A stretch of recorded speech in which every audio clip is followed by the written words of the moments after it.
Okay, Justin here with Seaboard Marine. We're going to cover a little issue that we run into a lot with our fuel cooler removal kits, and that is the fittings right in this area. We'll take a look here.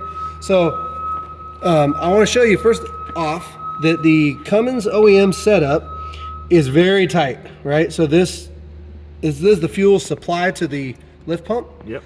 And they're touching, just the way they come from OEM, they're already touching. So first thing I'm going to do is I'm going to use 2 wrenches. This is a 22, was it, or 24? 24. I'm going to back up this one. Get this off of here. Okay.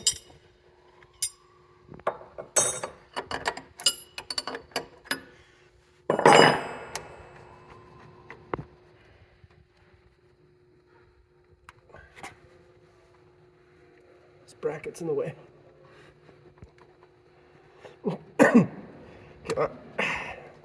See, it's not easy. Probably have to use a wrench a little more.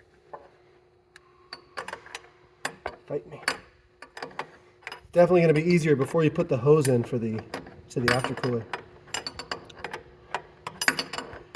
Okay, I think I'm there. Just about. So this hose is going to be removed as a part of the conversion, correct? Yep, and we already have a complete video on that, so I'm not going to go over all the other stuff.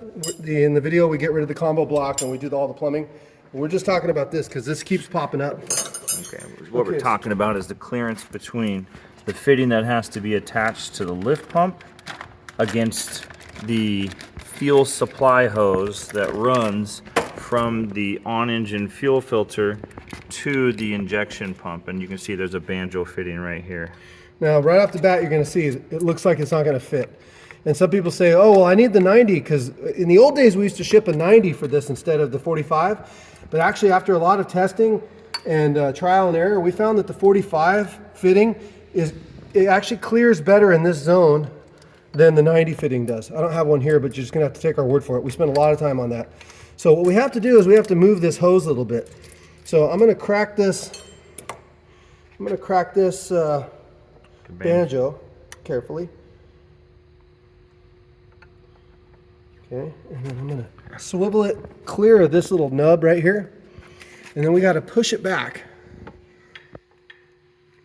Once I clear it, actually I'm going to tighten it. Once I get it kind of lined up, there's a little bit of a cavity back there. If I line it up between this bump Right and to this the bump, left of the bolts. yeah, there's two obstructions back there. And then I'm going to tighten it up. And you're not going to need new banjos or anything, just doing that. I mean, new washers. Tighten that back up. And then you should be able to push it into that.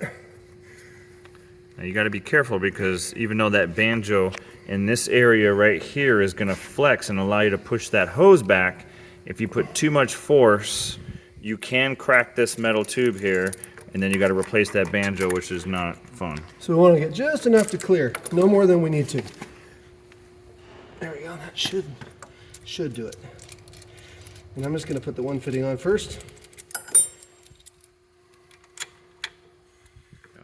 Just about there, let's see. Yeah, once you get it started.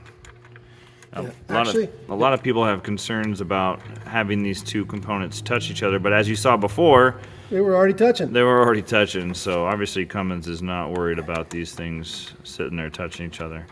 And when you have two components touching each other like that are rigid, they tend to move together anyways.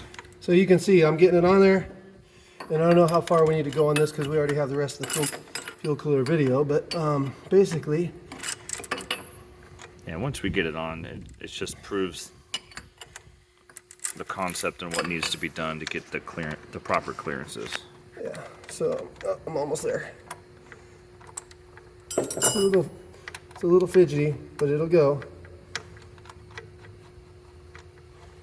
And now I'm actually, as I'm getting it tightened and compressing, you can see a hairline of clearance right there, which is all you need.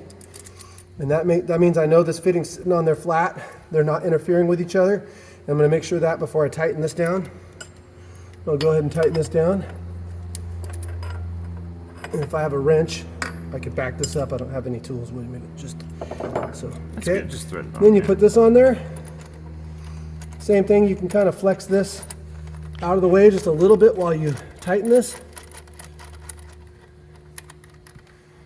And there you go. Tighten everything up, and you're ready to connect your half-inch Fuel fuel supply. hose from your filtration system.